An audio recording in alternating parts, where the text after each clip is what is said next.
Hey y'all. Okay, we have been getting a ton of questions and inquiries about this bison bull we brought home, this big guy. He's badass, by the way.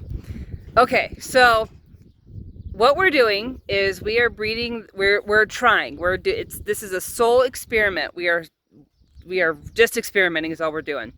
And what we're doing is we're experimenting to see if hopefully this guy will breed our heifers. We only have 5 heifers out here. There's 50-50 Simmental and Angus. It's really nice heifers. And our goal is praying that he'll breed them.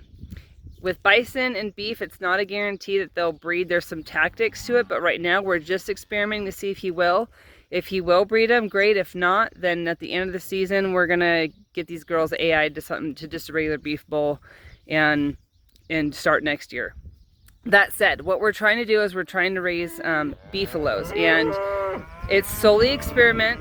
It's a sole experiment. We're trying to see like where that perfect line is, whether it's 50-50, and it's basically gonna be an experiment between us and you guys, all of our customers, to see like what you guys prefer. If you guys want a 50-50, if you guys prefer something that's more of like a 25% bison, or is it a third bison, we don't know.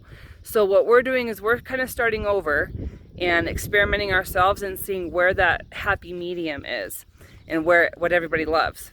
So how this got started, kind of long story short, Trev and I were looking into like other things and just doing some different stuff, and we just randomly ran across beefalos because we wanted to do bison. Eventually we will be doing bison, just giving you guys a heads up there. That said, we were like, I wonder what if we do beefalos? And then that's how this got started. It was just a hairpin idea. We saw them online, we're like, okay, let's try it. And we did actually buy 3 beefalo steers last year. So, kind of fun stuff. We're actually feeding out 3 beefalo steers right now that we had bought from another gentleman who raises beefalos along with his commercial herd. And so we are experimenting with that already on feeding them out. Our problem, like I mentioned earlier, is it's inconsistent as far as the beef side. The genetics and the breeds are very inconsistent. So we've got 3 calves in there that are beautiful calves, but they come from 3 different beef lines. We've got some Charolais in one of them, some beef or some Angus Charolais. We've got some Hereford. Like, it's kind of a little bit all over the place, but that's out of our control. What we can control is all we can control. So we just know we want beefalos. We've got to experiment and we have to try somewhere. And so this is where we started, is we went ahead and bought beefalo calves, and now we are starting our own herd. Our goal is to start our own herd of our own beefalo herd, starting out with straight solid genetics on the beef end of it's Simmental Angus, and that is it. We're not crossing with anything else. That way it's about as consistent as you could possibly be. We'll be testing EPDs, a lot of testing, a lot of figuring out, making sure we're doing this right, we're putting the right heifers in. So, long story short, that's how we got started. Being that the beefalo, like the beefalo breed itself, is kind of inconsistent, we're starting over.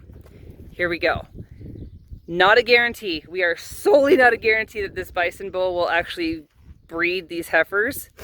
So we're keeping track of them every day. We're just kind of seeing like where how they're doing, and see what happens. I don't know. None of us really know. It's really a 50-50 shot whether he's gonna do it or not.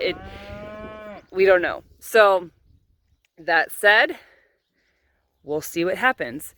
So, kind of another thing along with this is, like, with our beef, with our specific beef itself, like we do produce a higher end beef, a high marbled, a highly tender, very beefy flavored, just a phenomenal piece of meat. With our Angus and Angus cross steers and heifers that we feed out. So we were thinking, like, okay, we love bison. Bison is delicious. Everybody knows why. Like, there's a lot more health benefits to some different health benefits to eating bison. Some of that's a little bit lower cholesterol, a little bit lower fat. Just little bit a much more intense beefy flavor. And so, and where we have the far opposite, where ours is highly marbled, just like bison, you know, very beefy and very tender. We thought, you know what, why don't we experiment and see what would a 50-50 do? I don't know. Why not?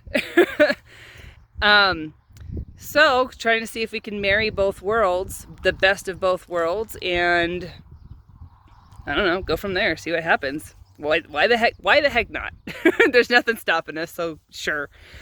You know, and generally, like when you're breeding 50-50s, so when you're getting beefalos out, you kind of get the benefits of having the bison in those genetics. And so typically, this is not like, this is very general, but typically you have a higher disease resistance, a higher feed efficiency, oh my gosh, better climate adaptability. They're just a little bit, they're basically a tougher breed if you can get them to cross.